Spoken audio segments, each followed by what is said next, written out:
السلام عليكم ورحمة الله وبركاته. أهلا بكم في قناتي فن الطبخ. لو أول مرة تشوفي قناتي أنا منى أحمد. النهاردة إن شاء الله هنعمل الجبنة القريش، وهنطلع من اللبن خير كتير قوي. هنطلع جبنة قريش وهنطلع زبدة وهنطلع شرش اللي هو الرايب. في البداية كده نسمي الله، بسم الله الرحمن الرحيم. هتولعي يعني البوتاجاز كده زي ما انتي شايفة شمعة، يا إما ممكن تدفي الحاجة اللي هتعملي فيها في فرن البوتاجاز. بس اهم حاجه تاخدي بالك ان ايه الحاجه يا دوبك بس تدفيه مش اكتر، مش تسخين. يا اما اللبن يكون دافي يا اما الحاجه اللي انت هتعملي فيها سواء كانت انت لو حابه تزودي الكميه او تقللي عادي، هي الطريقه. هفضي كده كله، وبعد ما هفضيه طبعا انا مسخنه الفرن من قبلها كده ب10 دقايق، وبعد كده بطفيها واغطي الطاجن واحطه في الفرن. اهم حاجه ان انت تدفي المكان كويس بتاع البوتاجاز من بره كده، تحطي عليه مفرش. لو انتي في الشتا، لو في الصيف هيروب معاكي بسرعة، مش هياخد غير يوم. لو في الشتا بياخد معاكي 24 ساعة، يعني يومين. انا هنا خلاص بعد ما كنت سايباه طبعا من بالليل وشيلته تاني يوم بالليل، لقيته لسه يعني بيتهز معايا، كون قشطة بس لسه بيتهز معايا.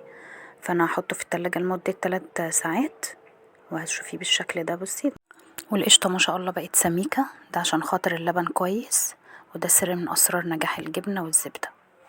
طب دلوقتي انا هعرف ازاي ان هي خلاص جاهزة ان انا اشتغل فيها واشيل وش القشطة؟ لما تحطي ايدك بعد ال3 ساعات في التلاجة، ما تحطي ايدك ما تعلمش بالشكل ده، اعرفي ان هي خلاص تمام كده وجاهزة.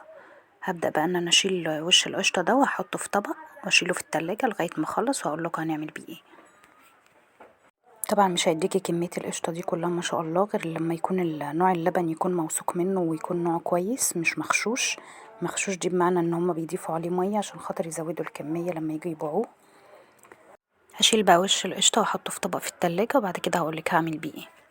وخدي بالك ان انت اما تشيليها بايديكي احسن عشان خاطر تحسي ملمس القشطة من الزبادي.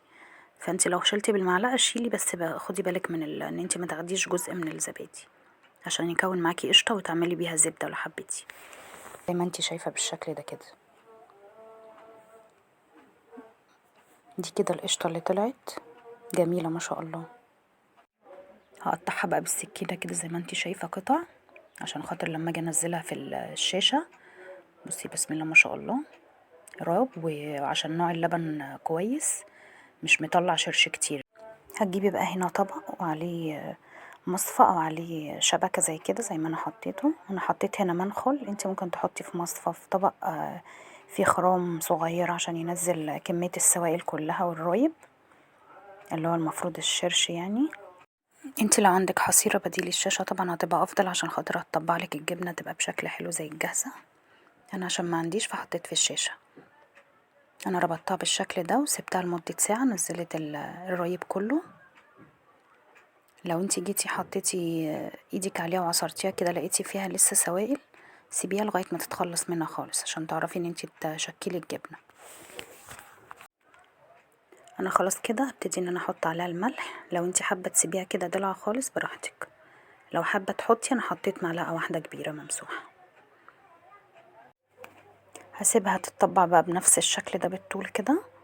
انا طبعا سايباها على الرخام عشان خاطر انا في الشتا، لو في الصيف هتحطيها في التلاجة زي ما هي كده بالشاشة.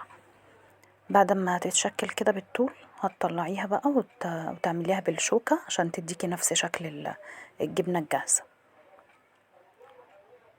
هنقطعها بقى وهحطها هحطها في الصينية في التلاجة لغاية بس ما تمسك نفسها لمدة ساعتين كده ولا 3 ساعات، عشان خاطر طبعا هي لسه برضو طرية. جميلة طبعا وزي الجاهزة بالظبط. كفاية ان انتي واثقة في حاجتك وواثقة في نظافة ايدك ونظافة الحاجة اللي انتي بتعملي فيها، وفي نفس الوقت بتطلعي من اللبن يعني كذا حاجة. بنطلع منها جبنة طبعا وبنطلع منها زبدة. والشش طبعا بيفيدك في ان انتي بتعملي بيه معجنات، لو انتي مش هتعملي بيه معجنات بتزودي بيه المش لو انت عندك مش. فالحاجات دي في البيت كلها بتبقى خير، ربنا يا رب يديمها نعمة دايما علينا. وانتي كمان بتتبسطي من الحاجة لما بتعمليها واولادك بيتبسطوا وبتبقى حاجة نظيفة. هتعمليها بقى من فوق ومن تحت كده بالشوكة، لو لقيتي في حاجة مش يعني ناعمة بالشكل ده تعمليها بالشوكة. وهتسويها طبعا انتي في ايديك ان انتي تسويها لان لسه طرية.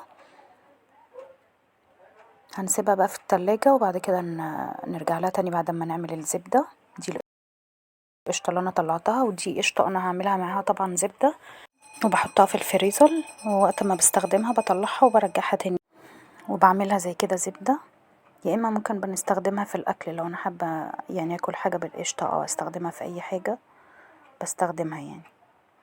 هعمل بقى معاكم الزبدة ومش هتاخد يعني اكتر من 10 دقايق بايديكي.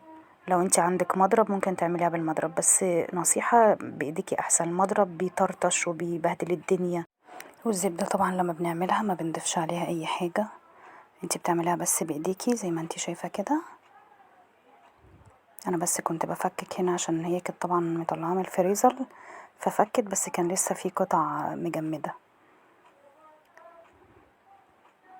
هي طبعا صعبة شوية برضو في الاول عشان خاطر زي ما قلتلك هي مجمدة شوية، وانا اصلا كنت بعملها وزي ما قلتلك هي مجمدة شوية، وانا اصلا كنت بعملها وفي الشتا فايدي تلجت. ما تنسونيش بقى في الاشتراك وتقدروا تعبي ومجهودي وتبعتيه شير لاصحابك وحبايبك وتفيديهم وتستفادي. يا رب اكون قدرت ان انا افيدك باي معلومة حتى لو كانت صغيرة. ولو عجبك الفيديو ما تنسينيش في ان انت تكتبي لي في التعليقات وتقولي لي انت بتتابعيني من اي بلد، عشان صدقيني تعليقك ده بيفرق معايا وبيبسطني قوي وبيشجعني اعملك فيديوهات تانية كتير. هفضل كده اضرب فيها بايديا لغايه هي انت مش بتظبطي الوقت على 10 دقايق، لا انت بس كل ما فيها ان انت بتفضلي تضربي فيها كده لغايه ما تلاقيها اتشكلت منك، بقت زي العجينه كده بتتشكل وبتقدري ان انت تكوريها او بتعمليها على اي شكل. فانت هتفضلي تضربي فيها كده، بس هي يعني خدت مني تقريبا 10 دقايق زي ما انت شايفه كده. طبعا انت بتختبريها كل شويه عشان ما تفصلش منك، فانت خدي بالك من الحته دي ان هي ما تسحش منك وما تفصلش منك. اول ما تلاقيها اتجمدت بالشكل ده وبتيجي تعصريها كده بتتعصر، بتنزل بقى السوائل كلها وتبداي ان انت بقى تشكليها كور. هي خلاص كده بقت زبده خلاص.